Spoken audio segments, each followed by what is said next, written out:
Bueno, buenas tardes. Un poquito más cerca. ¿Se me oye bien así? Vale. Bueno, pues gracias por estar aquí esta tarde de martes, a excepción de lo que viene siendo normal en este ciclo de conferencias. Gracias por tus palabras, Trinidad. Y bueno, y agradecemos también de paso a toda esa gente que nos va a escuchar luego en diferido en las redes sociales del museo y, como no, pues a Caja Badajoz, a la Fundación Caja Badajoz por cedernos este espacio en este tránsito evolutivo por el que está pasando nuestra institución. Bien, bueno, pues vamos a empezar la conferencia, yo creo que hablando un poco de la pregunta que me ha hecho Trinidad, ¿no?, que es, en este caso, ¿por qué he elegido el mecanismo de Anticitera? Verán, dentro de lo que podemos hablar de grandes descubrimientos de la arqueología, hay muchos de ellos que están rodeados de mitos antiguos, que han pasado por el siglo XIX, que invaden nuestras mentes con imágenes románticas de la antigüedad, pero todo el mito en torno al mecanismo de Anticitera es un mito relativamente moderno. Es un hallazgo del siglo XX, y yo creo que implica una nueva manera de pensar en torno a este legado cultural y material de la antigüedad. Y por eso me llamó la atención y quise reflexionar un poco acerca de todo esto. Por eso esta conferencia se titula De la publicación científica a la cultura popular, porque vamos a intentar indagar un poco en ese mundo que a veces roza lo sobrenatural, como ya mencionaba Trinidad. Así que, bueno, pues lo primero que habrá que hacer será, en primer lugar, dividir esta charla en las partes que de las que voy a hablar y, en segundo lugar, hablar de qué diablos es esto del mecanismo de Anticitera, porque imagino que a lo mejor algunos de ustedes estarán pensando de qué se trata en concreto este artilugio. Bien. Vamos a hablar básicamente de tres partes. Una primera parte en la que vamos a poner en contexto esta pieza, cómo fue su descubrimiento, qué otros objetos le acompañaban, cuándo sucedió, quién ha investigado sobre ello. Luego vamos a entrar ya en el funcionamiento como tal del propio mecanismo, que será la parte más engorrosa. Intentaré explicarme todo lo buenamente posible. Si alguien se está perdiendo, que no dude, por favor, en levantar la mano, no pasa nada. Y luego, en tercer lugar, ya vamos a intentar hacer algunas reflexiones de tipo de impacto social o de cómo percibimos nosotros este mecanismo. Bien, para comenzar, por tanto, el mecanismo de Anticitera es un instrumento de medición astronómica. Hasta ahí bien. Es decir, es un instrumental, un objeto de bronce y madera, que servía para realizar ciertos cálculos de índole astronómica, relacionada con los astros, relacionada con la posición de las estrellas, con la posición de la Luna y el Sol, y para, dentro de esos movimientos, poder observar y calibrar calendarios. Hasta ahí bien. Pero antes de meternos en estas tres partes, tenemos que hablar un poco de lo que implica la tecnología del mundo antiguo para nosotros. Aquí podemos ver otros tres inventos de la antigüedad que han llegado a nosotros fundamentalmente a través de las fuentes. La tecnología griega es gasolina para la divulgación histórica, porque como no conservamos los objetos, siempre vamos a tender a recrearlos, a idealizarlos, a volver sobre las fuentes, a imaginarnos incluso un pasado utópico o diferente. La realidad es que tenemos algunos ejemplos como la eolípila de Herón, el odómetro de Herón también, o el telégrafo hidráulico de Eneas el Tácito, que reflejan, a través de los textos antiguos, una serie de ingenios que, sin embargo, no llegaron a cambiar la sociedad como sí lo hizo otra serie de máquinas de vapor ya en época moderna. Es decir, que pasaron un poco sin pena ni gloria y, de hecho, se llegaron a perder, ¿no? Y por eso no tenemos una continuidad de estos inventos, lo cual no implica que no fueran útiles en su momento y que no se utilizaran. Pero bueno, eran a veces incluso curiosidades más que elementos realmente utilizados en el día a día. Estas tecnologías, sin embargo, enmudecen ante la complejidad del mecanismo de Anticitera. Yo, cuando me enfrenté en primer lugar a esta charla, yo venía a desmentir mitos y a decir, bueno, probablemente esto no es para tanto, probablemente esto está inflado por los medios y probablemente pues no haya tanto donde encontrar aquí. Y sí que lo hay, sí. Sí que es bastante interesante. Vamos a continuar en esta diapositiva por hacer una pequeña reflexión sobre las implicaciones que tiene el conocimiento astronómico. Una de las ideas principales de esta charla es la siguiente. El mecanismo de Anticitera revela una gran complejidad técnica, pero no nos revela una serie de conocimientos que no supiéramos que ya existían en el mundo antiguo. Es decir, era un artilugio que debió de ser muy extraordinario en su época y que debió de ser muy costoso de fabricar, pero no es revolucionario a nivel teórico, en casi ningún sentido. Todo eso ya estaba en las fuentes. Y a raíz de eso les traigo aquí la placa de Blanchard, que es una placa del Paleolítico Superior, de la Aurignaciense, en el que la mayoría del consenso de expertos determina que lo que está aquí representado son la sucesión de las fases lunares. Aquí lo que se está representando es el ciclo lunar. Y el mecanismo de Anticitera lo que hace es eso, pero de manera mucho más compleja. Y para esto no requerimos de grandes telescopios, de grandes misiones espaciales, solo requerimos de la observación del ojo humano. Hay un ciclo que es evidente para todos, el ciclo del día, el movimiento de rotación de la Tierra. Para ese solamente tenemos que estar vivos y sentir el canto de los pájaros o ver la luz del sol. Todo esto es importante precisamente para saber eso, que no necesitamos una gran teoría detrás para desarrollar este tipo de conocimientos. Para desarrollar el aparato sí. Y probablemente estos conocimientos se transmitían de manera oral y se han ido transmitiendo desde que el mundo es mundo, desde que sabemos comunicarnos de manera oral. Y aquí, en este momento, aunque no existía la escritura, pues sí existían determinados códigos que permitían plasmar esos conocimientos de la época. Primera parte, el descubrimiento. Aquí les pongo una pequeña foto de lo que es la isla de Anticitera. Yo voy a usar la pronunciación castellana. Ya les aburriré con pronunciaciones extrañas en latín y griego a lo largo de la charla, pero en el caso de la Anticitera vamos a usar la pronunciación castellana. El descubrimiento tuvo lugar en la isla de Anticitera, no en tierra, sino en mar. Se encontró en un pecio, se encontró en un barco sumergido. Vamos a hacer un pequeño eje cronológico de qué sucede desde que se fabrica la pieza hasta que llega a la actualidad. En torno al siglo II a.C. hubo de ser la fabricación de este mecanismo. No sabemos exactamente cómo datarlo, porque, como decía Trinidad, es un unicum.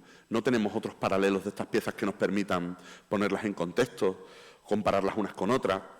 No tenemos una firma de la persona que la realizó. Así que tenemos que basarnos en otras cuestiones, como por ejemplo, datarla a través del análisis epigráfico. Ver cómo están construidas las letras de las inscripciones de este mecanismo y a partir de ahí deducir que se trata de algo en torno al siglo II. También es verdad que es un momento en el que el mundo helenístico y en concreto los conocimientos matemáticos y astronómicos estaban muy a la orden del día. Grecia en ese momento es un gran catalizador de todos los conocimientos del Mediterráneo oriental, desde la astronomía babilónica pasando por la egipcia, que fascinaba al mundo romano, ¿no? Entonces, más o menos se puede situar en esa fecha, aunque bueno, hay debate al respecto. Bastante menos debate hay en torno a la hora de datar el pecio, que se data en torno al 84-67 a.C. Esto es relativamente más fácil, porque el carguero griego que llevaba este cargamento pues tenía también ánforas, monedas y otra serie de materiales que están en los almacenes de los museos, pero que cuando viene alguien realizando esa temible tesis doctoral acerca de materiales cerámicos, pues es capaz de datar una ánfora en décadas, en un rango de décadas, lo cual es muy interesante y nos permite hacer dataciones tan ajustadas. Y por no hablar, por supuesto, de la numismática, que ya nos ofrece dataciones en torno a los reinados y demás.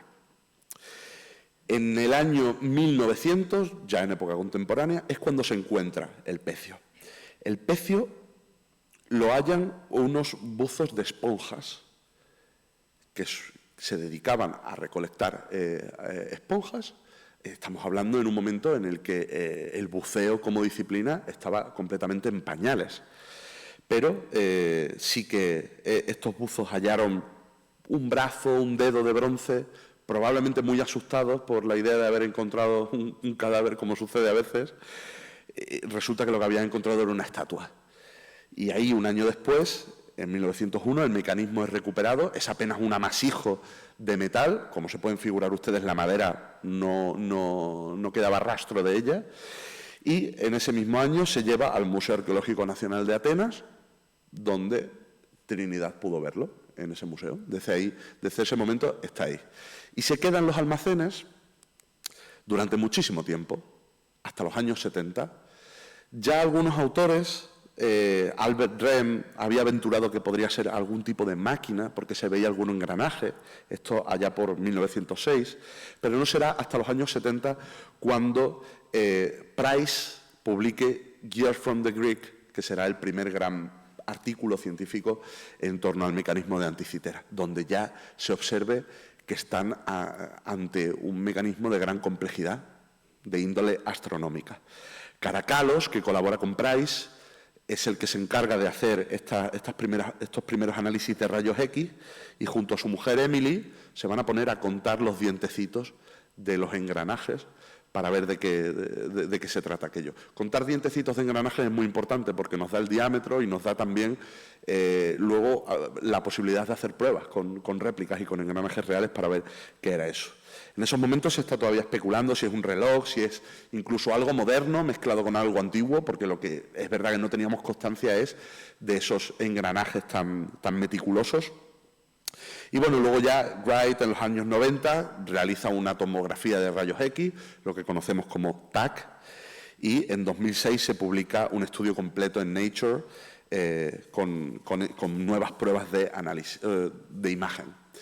Y ya, por supuesto, en el año 2021 pues tenemos incluso modelos 3D del propio mecanismo y se sigue aventurando todavía cómo pueden encajar todas esas piezas, ¿no?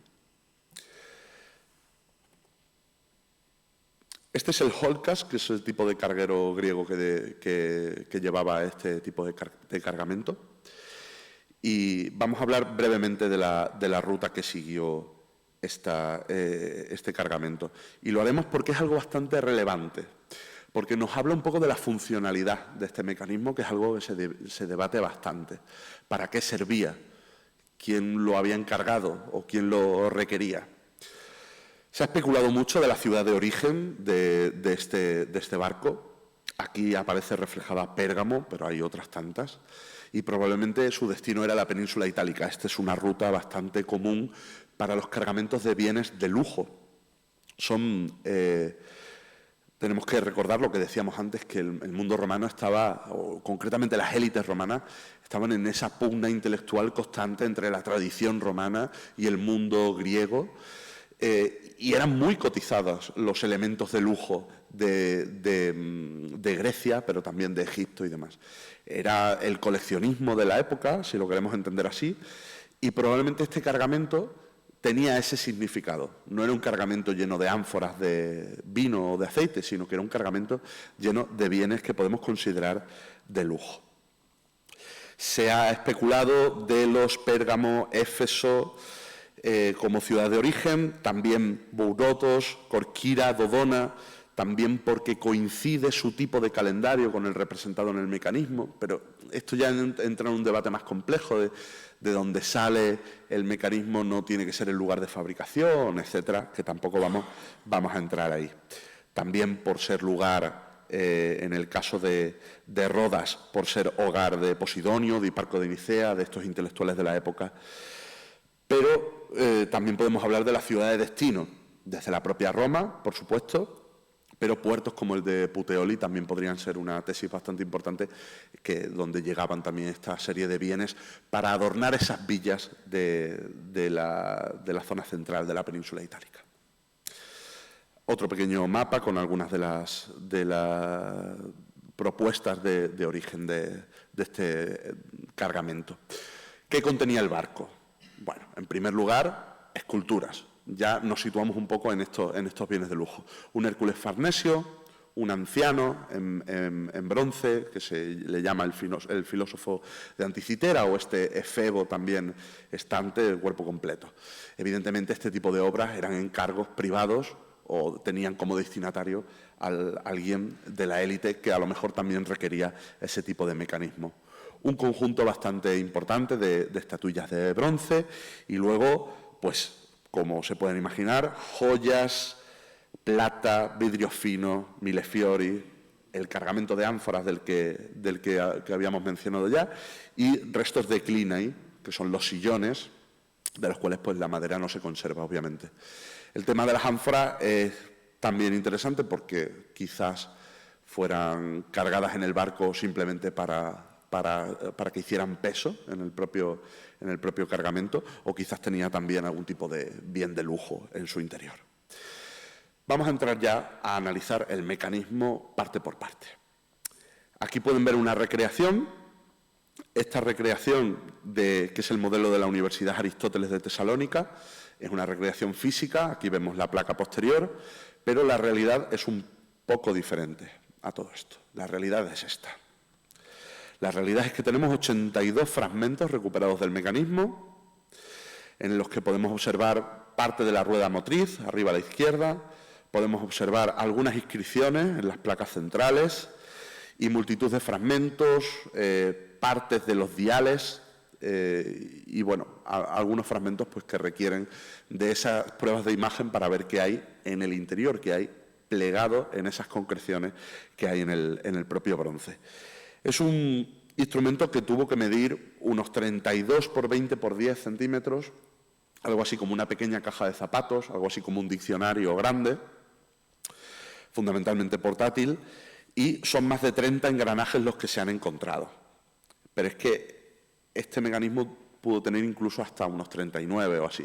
Lo más impresionante es el grosor de dichos engranajes, que estaría en torno al milímetro, entre 1 y 2 milímetros de grosor, y los dientes de los mismos también en torno a 1 milímetro de longitud, lo cual nos habla de una capacidad técnica bastante importante, pero que no debió ser algo desconocido en la época. Se podían hacer ese tipo de cosas. Otra cosa es el mantenimiento o la producción en serie de los mismos, que es algo que hoy es relativamente sencillo. Aquí tenemos la versión ampliada de esta reproducción, con la placa frontal a la izquierda, la placa trasera a la derecha, ese armazón de madera y esa caja en la que podemos ver también unas placas con varias inscripciones de diversa índole, en las que entraremos ahora. Lámina frontal. Bien, la lámina frontal del mecanismo nos da ya muchísima información. Tenemos en primer lugar, si yo apunto aquí, ¿se ve el puntero? ¿No? No, no se ve. Vale.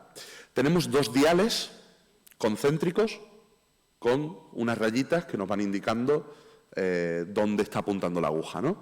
El dial exterior, que está dividido en varias secciones, con algunas palabras en griego, son los meses egipcios, los meses del calendario egipcio, pero en griego. Volvemos otra vez a recordar todo este mundo helenístico, donde la tradición egipcia pues, acaba influyendo a la griega también, ¿no? Y fundamentalmente en la ciencia. En torno a las 12 podemos ver Tot, el mes de Zod, o el mes de Faofi, en griego, que no sé si podrá leer muy bien, y bueno, son uno de los meses griegos. Están divididos 12 meses, 360 días, repartidos de manera igual para cada mes, y en la parte superior, en torno a las 12, una épsilon y una pi, en una sección muy pequeñita con 5 rayitas. Esos son los epagómenoi, que son los días adicionales para completar el ciclo de 365 días que requiere el año natural. Hay quien aventura incluso que estos diales serían extraíbles para que, llegado el caso, cada 4 años lo moviésemos un día en sentido antihorario para obtener ese día bisiesto que tanto necesitamos, porque si no se pierde el calibrado del calendario. Vamos a hablar mucho de calibrado. el calendario juliano ya hacía esto, ya se tenía en cuenta los años bisiestos. Lo que pasa que era una... hay un puntero. Muchas gracias. Genial.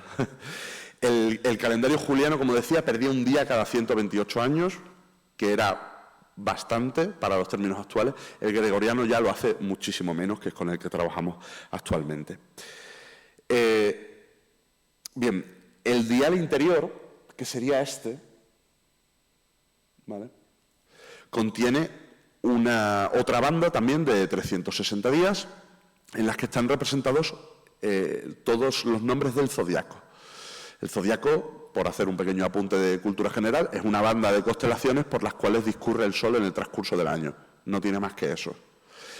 Pero ¿por qué es interesante el zodiaco? Porque nos va a permitir posicionar los astros. Por eso se habla, el Sol está en Leo o Júpiter está en Piscis. Porque cuando miramos en el cielo son las constelaciones que nos sirven de referencia para situar esos astros. Y entonces nos va a servir para situar estas manillas. Por si queremos mencionar alguna de las constelaciones que aparecen,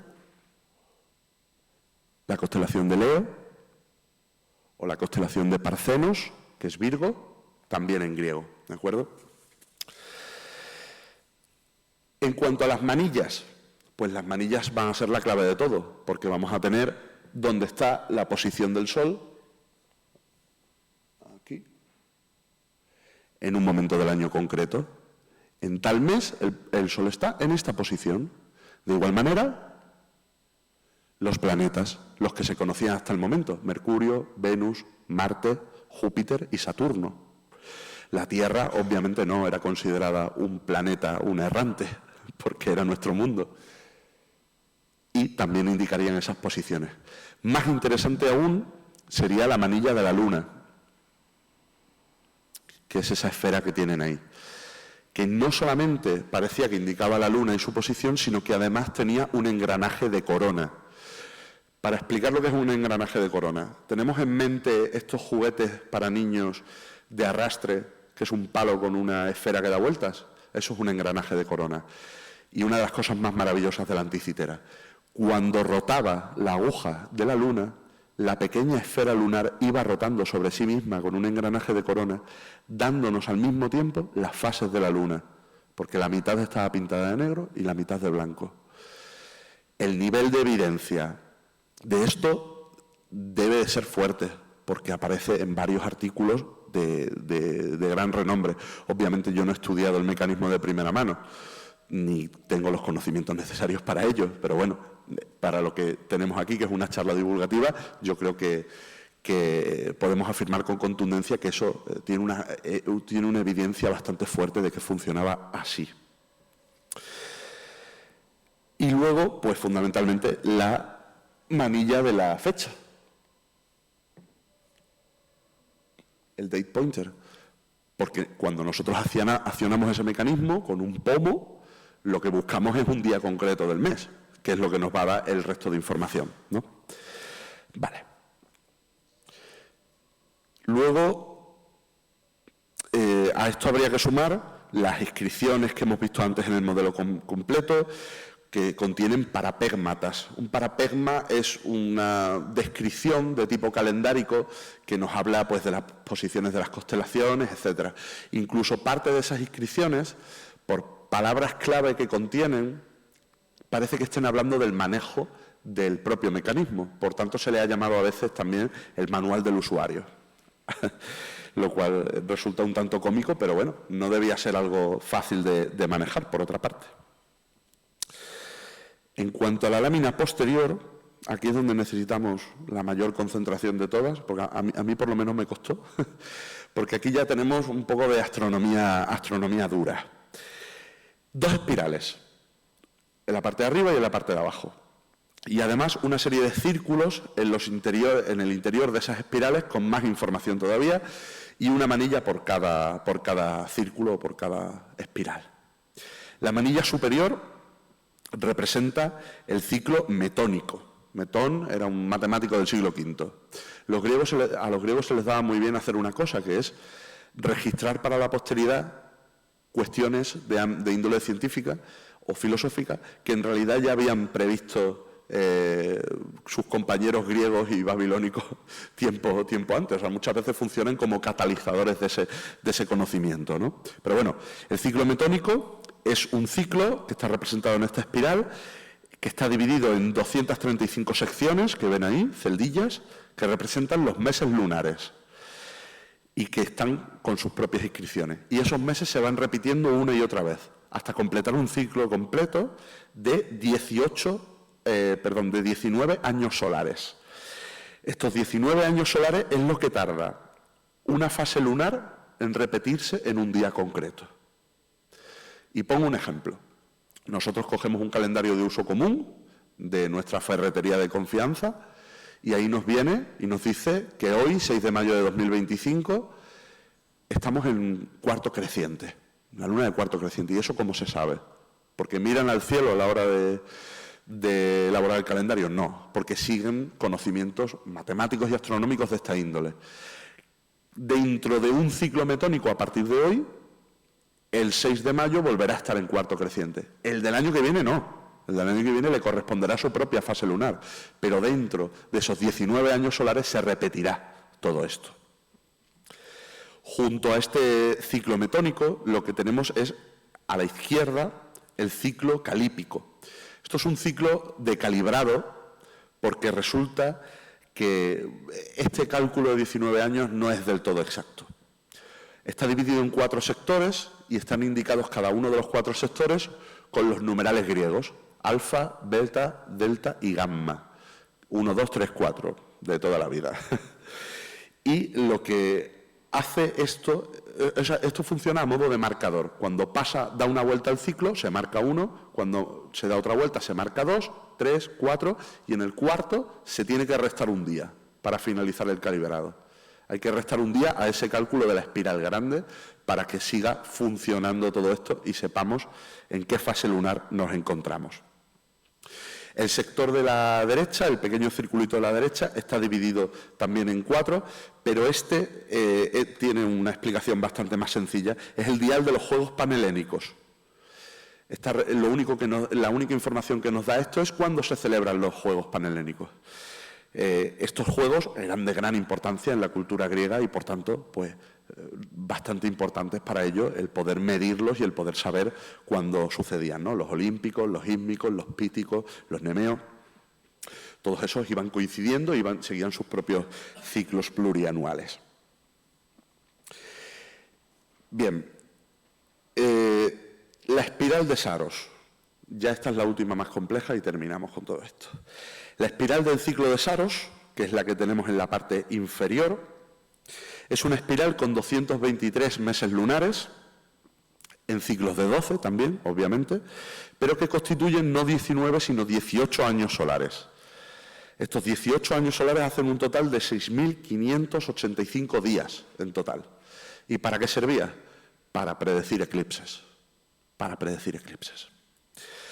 La predicción de eclipses no tiene un gran misterio.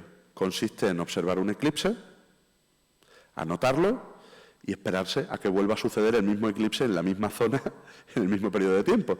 Pero claro, en este caso necesitaríamos 18 años para que se volviera a repetir. Pues este ciclo lo que nos marca es cuándo vuelve a suceder el mismo eclipse a la misma hora en el mismo sitio. Todo este instrumental solamente sirve en esta franja del planeta. En cuanto nos movamos al hemisferio sur o a otro sitio, ya cambian las constelaciones y cambia prácticamente todo. Entonces, con esto podemos predecir ya los eclipses. Y además, las inscripciones que hay en este ciclo son bastante interesantes, porque vamos a tener, todas en mayúscula, una sigma para representar Selene, un eclipse lunar. Vamos a tener una eta, Helios, para representar un eclipse solar. Incluso vamos a tener un indicador de la hora, y tenemos un símbolo también con hora en griego, para ver en qué momento se produce ese eclipse. Y se le añade además un numeral en griego, que de nuevo son letras. Los últimos símbolos que aparecen son los símbolos de Hémera y los símbolos de Nix, que quieren decir respectivamente día y noche, una eta o una ni. Esto lo que nos está diciendo es, si usted tiene una marca de eclipse de sol en este mes, pero yo le estoy indicando Gémera, usted no va a ver el eclipse. Y el eclipse de luna en Nix, lo mismo, porque no son visibles en ese momento. ¿De acuerdo? Entonces, queda por dilucidar para qué sirve ese otro pequeño círculo que tenemos a mano derecha en la parte inferior. Pues este es el dial del ciclo de exelismos, que está dividido en un sector de 3 y que marca 0, 8 y 16 también en numerales griegos. El 0 no viene representado porque, como ya sabemos, no existía el 0 en la antigüedad. Existía como concepto, pero no existía una cifra, así que se quedaba vacío. Y es que cuando decimos que el ciclo de Saros contiene 6.585 días, en realidad no es así. De nuevo, necesitamos una calibración. Se trata de 6.585 y un tercio de días. De tal manera que cada vez que damos una vuelta a ese ciclo, acumulamos un error de 8 horas. 8 por 3, 24, un tercio de día. Y por eso ese dial lo que nos indica es súmele 8 horas, súmele 0 horas o súmele 16 horas al cálculo realizado para poder conocer la hora exacta. Muy bien, pues ese sería más o menos el funcionamiento del mecanismo como tal. A modo de resumen, ¿qué podemos calcular con el mecanismo de Anticitera? Predicción de eclipses solares y lunares, calibración de calendarios, predicción de las fechas de los juegos panhelénicos, predicción de las posiciones de los planetas, la Luna y el Sol, predicción de las fases lunares y proyección de estos cálculos en el pasado y en el futuro. Porque podemos mover esa manecilla una vez tenemos un tiempo fijado, el 6 de mayo de 2025, cuarto de luna creciente, lo fijamos aquí y ya podemos irnos al pasado o al futuro. Todos estos conocimientos se poseían en la época. Lo que pasa es que casi nadie tenía a mano un aparato de esta índole, entonces tenía sus cálculos, sus almanaques, sus libros, sus registros, sus volúmenes, en los que estaban anotados este tipo de... Probablemente habría cronologías con los años por venir y con los años venidos también, ¿no? Así que hasta aquí esta segunda parte. Vamos ya con la tercera parte y última, en la que vamos a hablar brevemente del impacto y la relevancia de este mecanismo. Y lo vamos a hacer primero observando qué tipo de términos aparecen en las publicaciones científicas.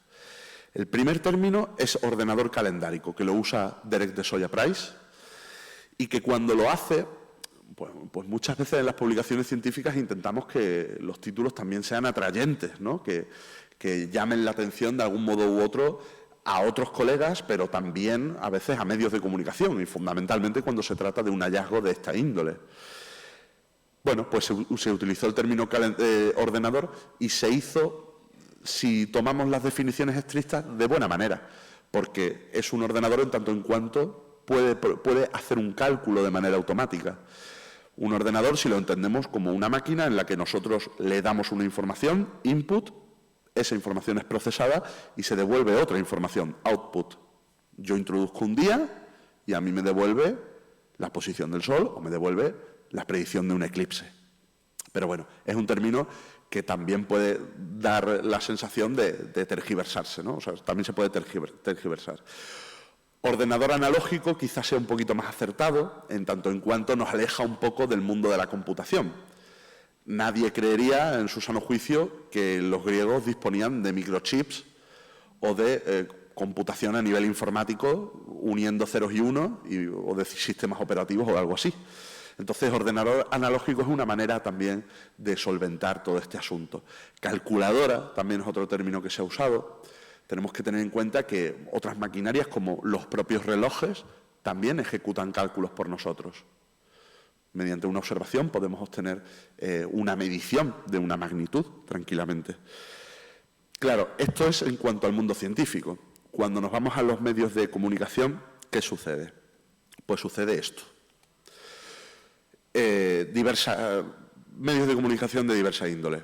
Cuarto milenio, un objeto fuera del tiempo, ya desmentiremos por qué no es así. BBC News, el objeto más misterioso de la historia de la tecnología, siempre el término misterio pues suele dar mucho dolor de cabeza al arqueólogo y al científico en general.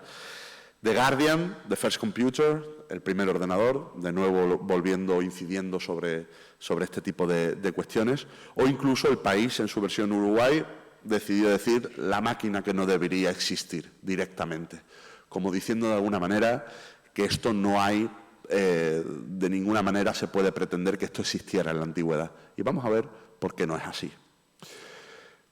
Esto en cuanto a los medios de comunicación.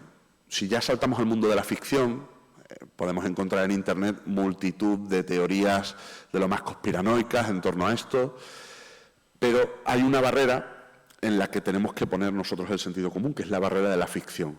Cuando nuestro código es la ficción, a mí me parece muy bien que llames al mecanismo de Anticitera una máquina del tiempo. No tengo ningún problema. Y así se hizo en la última película de Indiana Jones, que protagoniza precisamente este mecanismo. Pero ahí el código está muy claro. Nadie está intentando vendernos una mentira. Todo el mundo sabe que el arqueólogo no es un tipo que va con un látigo peleándose contra los nazis. Indiana Jones lo que pasa es que se ha modernizado. Empezó con grandes reliquias de lo que se podría llamar arqueología bíblica o hindú, en la que se perseguían pues, ese cáliz, ese santo grial, a algo mucho más moderno. Ahora, por lo menos, está muy bien porque tenemos la divulgación de un objeto real. No, señores, el protagonista de esta película lo pueden ustedes ver en el Museo Nacional de Atenas. Es una pieza que existe y es real. Y puede incluso ayudar a que la gente se interese más por la historia de la tecnología en este caso. Entonces, bueno, también ha transformado ese trasfondo pulp que tienen estas novelas de aventura de una manera diferente o moderna con este nuevo mito moderno que es el mecanismo de Anticitera. Vamos a intentar contrastar un poquito esta información. Aquí he puesto una imagen así de almacenes, venía con la plantilla del PowerPoint, a mí me gustó y la dejé. Y lo vamos a hacer leyendo las fuentes. Aquí tenemos a Cicerón.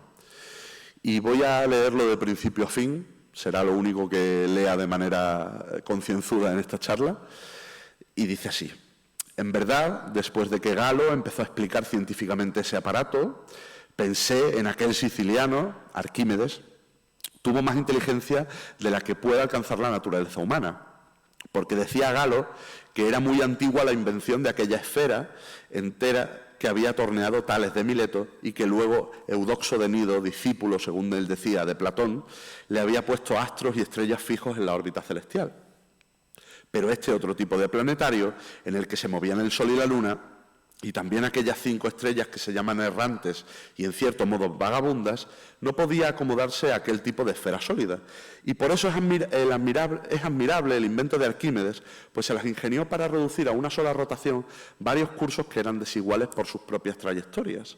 Al mover Galo este planetario, se veía cómo la Luna giraba en aquella esfera metálica tantas veces alrededor del Sol cuantos días le eran naturales.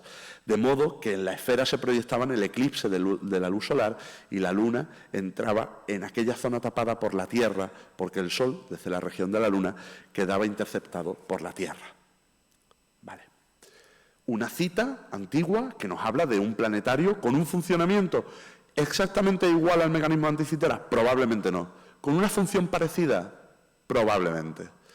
Predecía eclipses, predecía movimientos de planetas, no sabemos qué aspecto tenía, pero lo grande del mecanismo de Anticitera es que tenemos un contraste entre la evidencia arqueológica y las fuentes, cosa de la que muchas veces no gozamos, que no tenemos con el odómetro, con estos otros inventos que habíamos visto antes. Y al mismo tiempo nos está respondiendo la pregunta si es una máquina de otro tiempo. No, es la máquina del tiempo que le corresponde, que es la antigüedad clásica. ¿De acuerdo? Tenemos otras muchas citas. Se ha mencionado a Arquímedes por este tipo de citas como el inventor de la Anticitera, aunque no se sabe muy bien.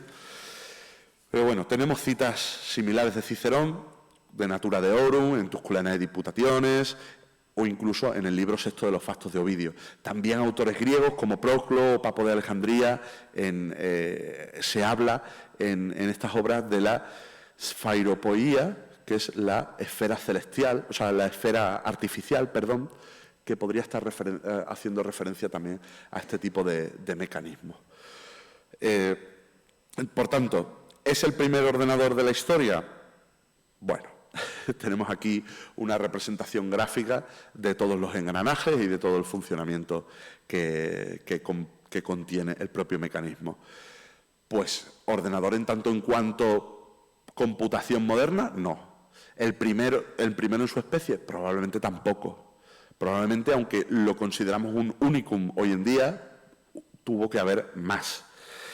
Y además tuvo que haber más porque autores como Wright defienden que este mecanismo tiene partes reutilizadas. Y esas partes reutilizadas implican que había otras máquinas de esta índole. Y las había porque esto tiene que responder a una cuestión evolutiva. Tenía que haber máquinas más simples anteriores a estas y probablemente las hubo posteriores también.